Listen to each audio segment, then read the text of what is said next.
Fullmetal Alchemist is a show countless people call one of, if not the greatest anime ever made. A few months ago I finally dove into it, ready to see what the hype was all about. And the crazy part was, I almost dropped it. I know, it's crazy. So how did an anime I nearly gave up on end up becoming one of my favorite shows of all time? Let me explain. For years I've heard people say Fullmetal Alchemist was the best. So when I started it, I went in with massive expectations. And honestly, I didn't get the hype at first. The show wasn't bad. Far from it, actually. Ed and Al pulled me in immediately, and the Shao Tucker episode was one of the craziest things I've ever seen. So the show wasn't the problem, it was me. I kept comparing the show to Attack on Titan, which to me was the best written anime out there. On top of that, I was watching other shows I was more invested in, so eventually, I just stopped. The show just sat unfinished for months. Until one day I decided to start over, for real this time. No distractions, no comparisons, just one goal. To finally understand why people call this one of the greatest animes ever made. And with that in mind, I went back to the beginning. Going into this part of the story, this was the stretch I had already seen before. But this time I wanted to understand why people call this show one of the greatest, and more importantly, who these characters actually were. And in doing that, it changed how I looked at everything. At its core, Fullmetal Alchemist is a story about two brothers, Ed and Al, who paid an unimaginable price for trying to bring their mother back from the dead. In their world, alchemy can create almost anything, but everything has a cost, and the price they pay becomes the catalyst of the entire story. The first two episodes introduces the rules, the risks, the consequences without ever stopping to spoon feed you. Ed immediately stands out as a talented, sharp but hot-headed prodigy. And Al is the emotional anchor. He's more gentle, more thoughtful, and the steady voice beside Ed even though he's just a soul trapped in armor. And what I love is that they only know slightly more than we do. We learn alchemy through them. We learn its limits through them. And we also learn the weight of their mistake through them. Watching the show with that in mind made everything feel more intentional, more layered, and more emotional. The Lior section is a good example of that. The first time I watched it, I thought it existed to set up the Philosopher's Stone. But this time I realized it was really about Ed's worldview. His conversation with that girl made it hit me. Ed rejects God because he had faith in something impossible and got punished for it. When she talks about miracles and resurrection, Ed shuts it down because he knows firsthand what that brings. He's seen what playing God looks like. So when the fake miracles collapse and the town falls apart, Ed's worldview feels confirmed. There are no miracles, and every choice has a consequence. And in his mind, the closest thing this world has to a god is alchemy. And he is someone who's capable of using it. Putting yourself on the same level as God? That's just sheer arrogance. That's why the Nina arc is so important. Nina is this sweet, lonely kid who clings to Ed and Al because they all share something in common. And then there's Shao Tucker. At first he seems harmless, a stressed single father trying to keep his job. But when the truth comes out and Nina and Alexander are fused into a chimera, that moment still broke me, even after seeing it a second time. Tucker's the mirror Ed and Al didn't want to look into. He's what happens when you use alchemy without morality, when you treat life like ingredients. And Ed realizes the thing Tucker did out of desperation isn't too far from what he did out of grief. And that guilt tears Ed apart. Scar was also a standout for me in this section. What's crazy is I didn't see Scar as a villain, just an antagonist with a purpose I didn't fully understand yet. The way he ends Nina's suffering and prays for her, I could already tell he was not a simple character. And his arrival gives Ed and Al's journey a new direction. Scar forces them to confront how fragile life really is. Ed tries to sacrifice himself to save Al, and for a moment it feels like he's given up entirely. But Al drags him back, reminding him why they're fighting in the first place. And that leads me into Winry. She feels like this grounding force in the story, a reminder of the life Ed and Al lost, and the life they're trying desperately to get back to. And so this whole stretch going from Scar, Winry, and everything else felt completely different from the first time. The world felt bigger, the stakes felt heavier, and the themes hit harder. And even more importantly, the mystery kept me locked in. Who are these guys? Why do they keep popping up everywhere? What actually is a Philosopher's Stone? And of course the biggest question was, will Ed and Al really be able to get their bodies back? There was so much happening, so many layers I didn't appreciate before. And I haven't even mentioned the characters who became instant favorites, Mustang, Hawkeye, and Armstrong. And so at this point I was completely invested. All these questions I wanted to know, and all the emotional scenes pulled me straight into the next part of the story. Going to this part of the story, I was completely blind. Everything from here on out was new to me, but I was excited. I wanted to see where Ed and Al's journey was heading, but I also wanted to understand what the Philosopher's Stone really was. And this part of the story delivers on that in a brutal way. The big reveal about the Philosopher's Stone being made from human lives was crazy. At first I thought it was made from blood or some type of rare material. But human lives changes everything, especially for these two kids. When Ed and Al learn the truth, you can feel their worlds collapse. Up until now, the stone was their hope, their plan. But now it's one thing they know they can't use. It made me wonder, what if the only way to fix their mistake was by committing something far worse? And that dilemma follows them straight into the abandoned lab, where lust and envy show up. When Envy mentions important sacrifices to Ed, that immediately caught my attention. Why Ed? What sacrifice were they talking about? And what was their plan? This is where I really started feeling what the brothers feel. Small pieces inside something massive. And that feeling only gets worse with Maze Hughes' death. Hughes is one of the most genuinely good people in the show. A guy who loves his family, works hard, and jokes around. His calls to Mustang, bragging about his daughter, showing photos and hyping up his wife, it's funny, but it's also grounding. It felt like to me he was a reminder of what the military is supposed to be fighting for, which is why his death hit so hard. And Mustang's reaction, it wasn't loud, it wasn't dramatic, it was quiet, controlled, heavy, and it made the tragedy far more painful. His death shows the cost of uncovering the truth. It showed how deep the corruption goes, and it shows the personal risk Mustang is taking by pushing forward. Because the last man who tried to reveal the truth never made it home. By this point in the show, I thought I understood how dark and complex Fullmetal can get, but what I didn't realize yet was how beautiful and deeply emotional the story really was. Episode 12 changed that for me. Something about this episode hit me in a way I really can't explain. It wasn't just one moment, it was everything working together perfectly. The flashbacks of Ed and Al's mom, the warmth of those scenes tangled with the sadness of what they lost, the introduction of Izumi, and watching the brothers immediately slip into that mix of fear, respect, and affection only kids have for someone who shaped their childhood, and the training on the island. Seeing the brothers alone, starving and scared, trying to make sense of the world, and hearing Ed explain Izumi's lesson, one is all and all is one, with that incredible soundtrack behind it, something about those scenes just clicked with me. And of course Izumi's backstory, the taboo she committed, the child she lost, and the way she still stands strong for the boys. All of that, and seeing Ed and Al force themselves to smile, pretending they're fine, trying to hide their own trauma just to protect her. And when she finally tells them, it's okay to hurt, all of that hit harder than anything so far. Up until now, the homunculi were subtle, like shadows in the background, manipulating things quietly. But greed feels different. In the moment he starts fighting, I realized something. Every homunculus has their own ability. Greed shield, lust has her claws, gluttony can eat anything, and envy can transform. And here we're introduced to Wrath and his ability. Up until this point, Bradley felt like a strict and respectable leader. There were small hints, nothing concrete, but when that single eye opens, everything changes. It reframed how I saw the corruption before when Hughes died. Because if Bradley, the man at the top, is a homunculus, then how deep does the corruption go? And the biggest reveal yet was Father. His presence is almost unsettling. His calm voice, his cold stare, and the way he talks about the promise day. It created a whole new level of mystery.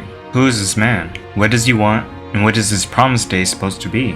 It's crazy that this show gives you like one answer and then immediately drops 4 new questions. And at this point I was along for the ride, so I jumped straight into the next part of the story. By the time I reached this part of the show, it felt like a turning point. Up until now, Fullmetal has been building up Ed and Al's character and their journey, but I feel like here the story looks the viewer in the eye and says, this is bigger than Ed and Al. and nothing makes that more clear than the moment Maria Ross is framed. At first it seems like the military is just making a mistake, but the deeper it goes, the more obvious it becomes that this whole thing is staged. The evidence is too perfect, the accusations come too quickly, and when Mustang kills Ross, I remember sitting there stunned. However, the reveal of her still being alive made it all worth it. Ling was also another surprise. At first he comes off as another comic relief character, but the fact that he immediately senses something wrong with the mistress told me he was going to be important to the show. But the best part of this stretch, by far, is the Lust fight. Looks like I can get you on your knees after all. This is easily the most hype, adrenaline-filled moment in the show so far. Seeing Lust take down Mustang at first was wild. It felt like no character was safe. And of course, Hawkeye didn't take that news well. Honestly, this was the moment she became one of my favorite characters in the entire series. Her loyalty honestly reminded me of Sam from Lord of the Rings. But then Mustang walks back in. This was a man burning with purpose and rage, and it was so satisfying to watch. The way he incinerates Lust over and over again had me on the edge of my seat the entire time. And when she finally dies, it felt like the first true victory in the entire show. But that victory came with new questions. If the homunculi can be killed, what happens now? How do they respond? And which one of them was the strongest? And I had to know the answer, so I dove straight into the next part. Going to this part of the story, I honestly didn't think Fullmetal could top the last section, at least not this soon. But somehow this show keeps doing it. This section felt richer and way more interconnected than I ever imagined. The biggest example of this was Scar's backstory. I always knew he wasn't a traditional villain, but here I started to understand him. He was a survivor drowning in trauma, grief, and rage, a man who couldn't tell the difference between justice and vengeance. Hohenheim's introduction was also great. You get the sense that he did actually love his family, and that he left for a reason. So the question was, what reason could possibly justify that? And I think the most underrated part of this section was Ed digging up his mom's grave. Watching Ed stand there, full of guilt, only to learn the truth that the thing they brought back was never their mom, all of that hit me pretty hard. For the first time since episode 1, it feels like he lets go of that weight he's been carrying. The Winry and Scar clash, the fights between Ling and Bradley, Ed getting swallowed by gluttony, and the failed Gate of Truth. All of these moments were all nearly perfect to me, but there was one moment that topped all of it. The moment that made this section unforgettable. Ed seeing Al's original body. Ed reaches for him, trying to pull his brother back, but without Al's soul he can't go with them. Truth drags him away, and the door slams shut.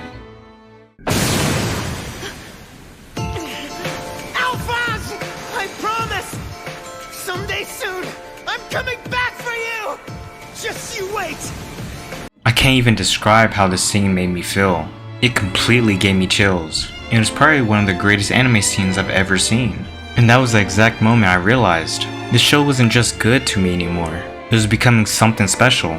The characters, the writing, the world I was all fully invested in. And I needed to know where all of this was leading and what was going to happen to the characters I was starting to care about. Coming off what might be the best stretch of the show so far, I went into this next part expecting answers. Answers about the antagonist, the bigger picture, and the real stakes behind everything. And of course my biggest question was about Father. Seeing him actually do something for the first time instantly made the entire story feel bigger. Everything about him tells you he doesn't see humans as people. To him, humans are parts, components. And the fact that he looks exactly like Hohenheim was one of the craziest twists so far. It raised questions the show clearly wasn't ready to answer. Father's relationship to the homunculi also brought up even more questions. Did he create them? Did he pull the sins out of himself? And what was even crazier is that Father's base is sitting right under Central Command. And while all of this is happening, the characters around Ed and Al are getting more fleshed out, especially Mustang, Hawkeye, and Armstrong. I always saw Armstrong as a lovable, loud, comic relief character.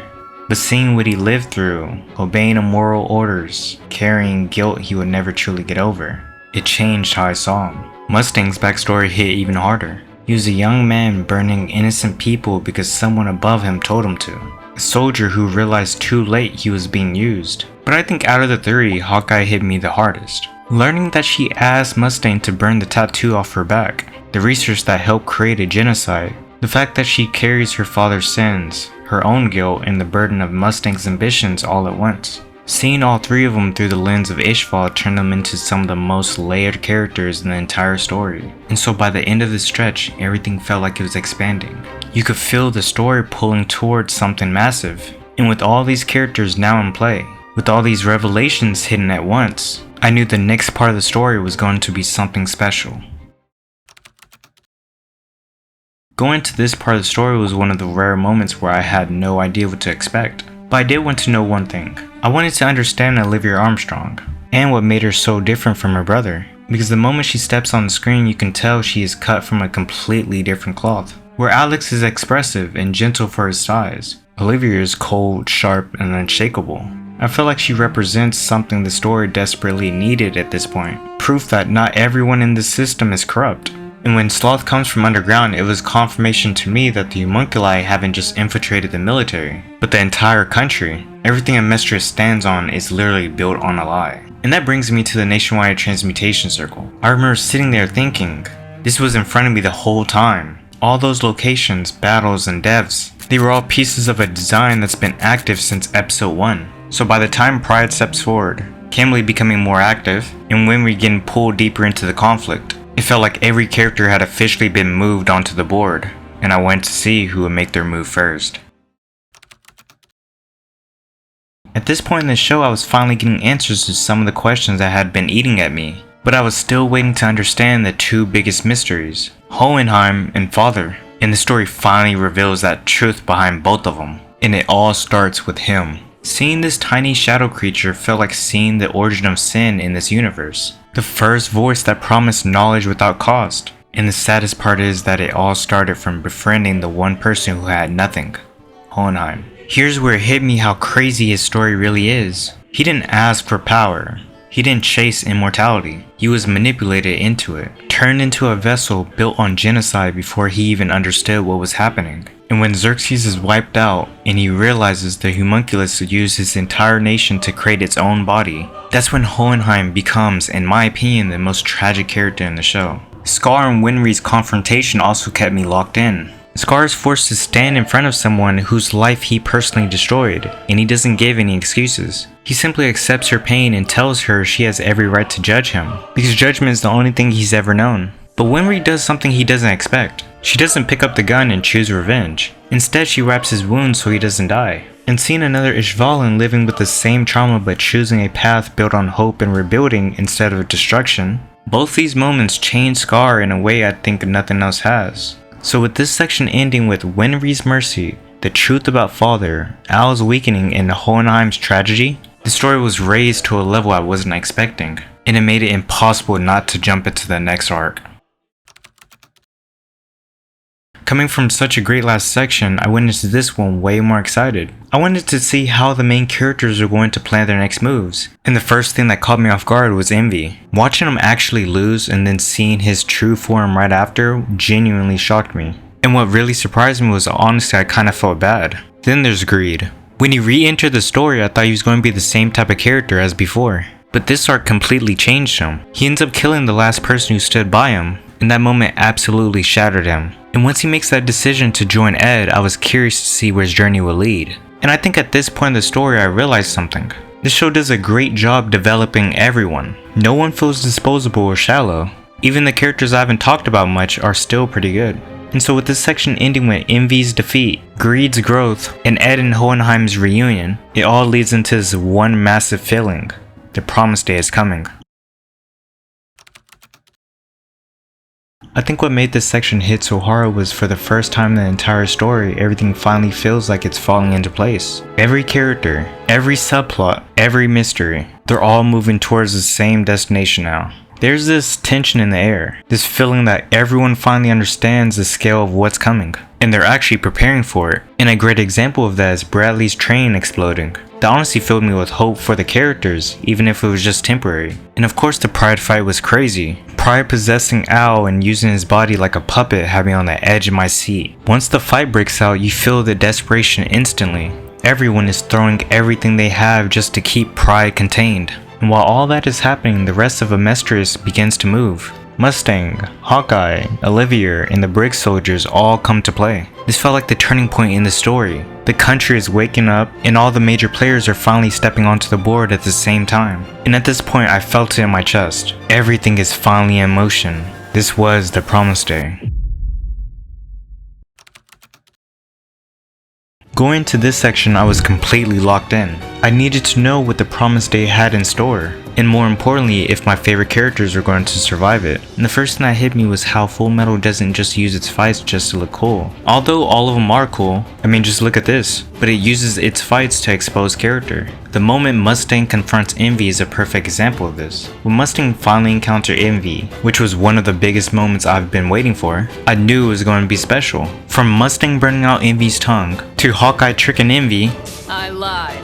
all the way to those final brutal snaps. That entire sequence was peak. The kind of cathartic payoff you don't get often. But the brilliance of Fullmetal is that it doesn't stop at the hype, because behind this fight it goes a little bit deeper. Mustang wasn't just punishing Envy at this point, he was slipping into becoming the kind of monster he swore to destroy. And the people who pull him back from that edge are Hawkeye and Scar.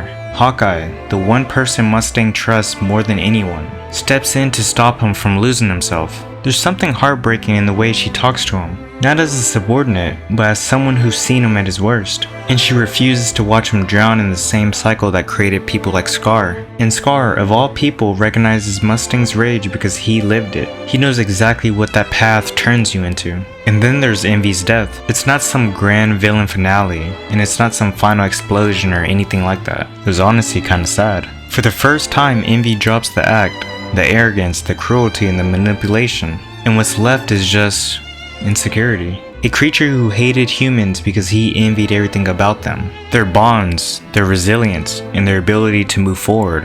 And the moment he realizes the people he mocked actually pity him, he can't bear it. He dies confused and vulnerable. It's the show revealing exactly what envy really looks like when the mask finally breaks. Fullmetal turns what could have been a simple revenge fight into a statement about self-worth, rage, and the cost of letting hatred define you, and that hit way harder than I expected.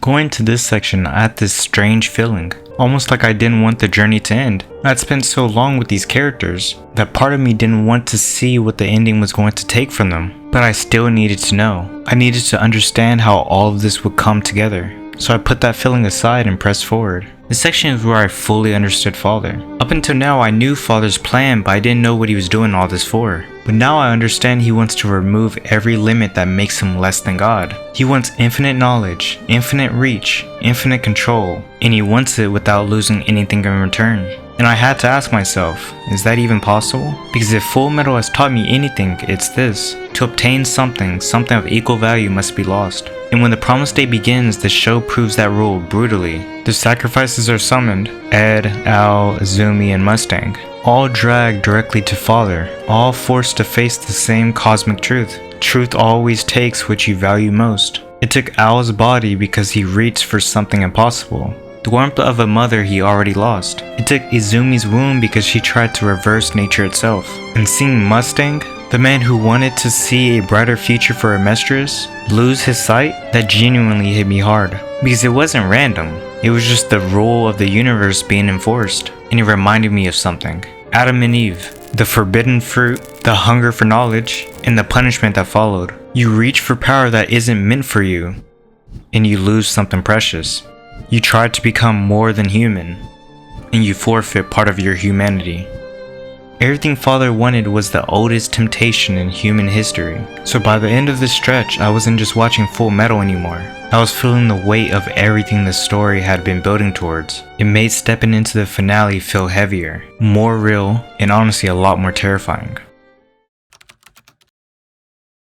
This was it, the finale, where this entire journey has been leading up to from the very beginning. And that feeling I had in the last section, that strange mix of excitement and dread, hit me even harder here. Because now I wasn't watching Fullmetal to see what the hype was all about. I understood the hype, but it was more than that at this point. I had fallen in love with the journey. The mystery, the themes, the characters. This story made me feel something only a few stories ever have, and I wasn't ready to say bye. But even with that feeling, I still needed to know how everything ends. Would it disappoint me? Would it crush me? I had no idea, so I just pressed play. The finale wastes no time. Father's transformation into something godlike was terrifying. And while the scale of what he was doing was enormous, what was crazier was realizing how long Hohenheim had been preparing for this moment. Everything he's endured, the immortality, the guilt, the isolation, leaving his family, it all finally comes full circle. And then you get the Scar and Raz fight, a battle that says so much about who Scar has become. For so long, Scar has defined himself as destruction. That was the only part of alchemy he allowed himself to use. But in the final fight, under the eclipse, he finally embraces the other half of alchemy, the part that builds, the part that restores. It felt symbolic and it was well earned. And finally we get to the last battle against Father. Even though this fight is huge and chaotic, the emotional weight never gets lost. And the scene that hit me the hardest was Al giving up his soul. No dramatic speech, no hesitation, just a quiet trust in his brother. The kind of trust that only exists when two people have literally gone through hell, went through trauma, and shared a lifelong burden. And right after Al, it was Greed. I didn't expect it, but Greed became one of my favorite characters in the entire show. He entered the story loud and self-centered, but the more I watched him, the more I realized he was the most honest of all the homunculi. He knows exactly what he wants. It wasn't power or control, it was just a place to belong. A real friend. And he gets that through Ling. So when Greed dies, it feels like a character finally getting the closure he didn't know he needed. A being created from sin who finally chooses something selfless. Once Father falls, you think the journey is done. But Ed and Al's story isn't over. His real goal, the one he's carried since episode 1, was always to get his brother back. Ed refuses to use the Philosopher's Stone to bring Al back, and he refuses to use his father as well. And so I was sitting there thinking, how do you bring Al back now? And then Ed figures it out. Yeah, I've got your payment right here. So go ahead and take it. Alchemy has taken everything from him, so he gives alchemy up, forever. The way truth tells him he will be reduced to a lowly human, and the way Ed responds that he always was. That line is honestly one of the best final character moments I've ever seen. Because even after everything he accomplished, everything he survived, he still sees himself as the boy who couldn't save Nina. A person who refused to repeat his mistakes. A human being choosing humanity over power. So Al returns whole again.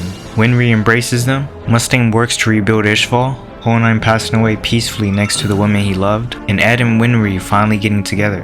And the journey closes with the perfect reflection of everything Fullmetal taught me. There's no such thing as a painless lesson. Sacrifices are necessary, and you can't gain anything without losing something first. But if you can endure that pain and walk away from it, you'll find yourself with a heart strong enough to overcome any obstacle. A heart that's been broken, rebuilt, tested, and strengthened. A heart that's become not perfect, not unbreakable, but full metal.